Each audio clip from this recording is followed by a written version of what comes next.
తనను తీసేసిన తహసీల్దార్ అంటూ సీఎం రేవంత్ రెడ్డి చేసిన కామెంట్లకు కౌంటర్ ఇచ్చారు బీఆర్ఎస్ నేత ఆర్ఎస్ ప్రవీణ్ కుమార్. తనను ఉద్యోగం నుంచి తీసేయలేదని, తానే వదులుకున్నానని ఆయన అన్నారు. మీలాంటోళ్ల భరతం పట్టడానికే పోలీస్ ఉద్యోగం వదిలి రాజకీయాల్లోకి వచ్చానన్నారు ఆర్ఎస్ ప్రవీణ్ కుమార్.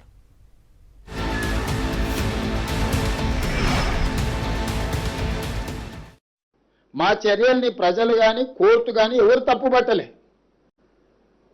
కేటీఆర్ జడ్జిగా, ఆర్ఎస్ ప్రవీణ్ కుమార్ ఐఓగా ఈయన విచారణ చేసిండు, ఆయన శిక్ష విధించేసిండు.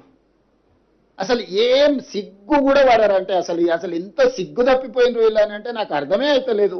అమ్మాయి ఏజ్ ఎంత అనేది ఎవరు నిర్ధారించాలి? కేటీఆర్ ఏమన్నా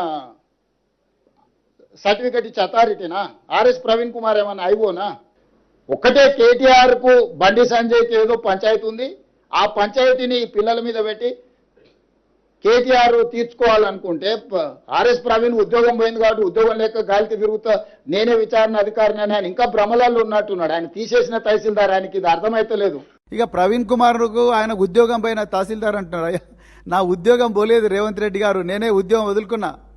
మీలాంటి వాళ్ళ భర్తం పట్టనికే ప్రజాక్షేత్రంలోకి వచ్చింది. మీరు చేస్తున్న దుర్మార్గాలు, మీరు ప్రజల పట్ల వ్యవహరిస్తున్న తీరు, ప్రజల మీద చేస్తున్న అన్ని దౌర్జన్యాలు, ప్రజలకు చేస్తున్న అన్యాయం, మహిళలు మైనర్ బాలికలతో సహా ఇలాంటి వాళ్ళను మీ నుండి రక్షించనికే ఇవాళ మళ్ళీ మేము పోలీసు అవతారం ఎత్తాల్సిన పరిస్థితి వచ్చింది. లేకపోతే రిటైర్ అయిన తర్వాత ఎవరు కూడా మళ్ళీ పోలీసు ఉద్యోగం జోలికి పోవాలని అనుకోరు రేవంత్ రెడ్డి గారు.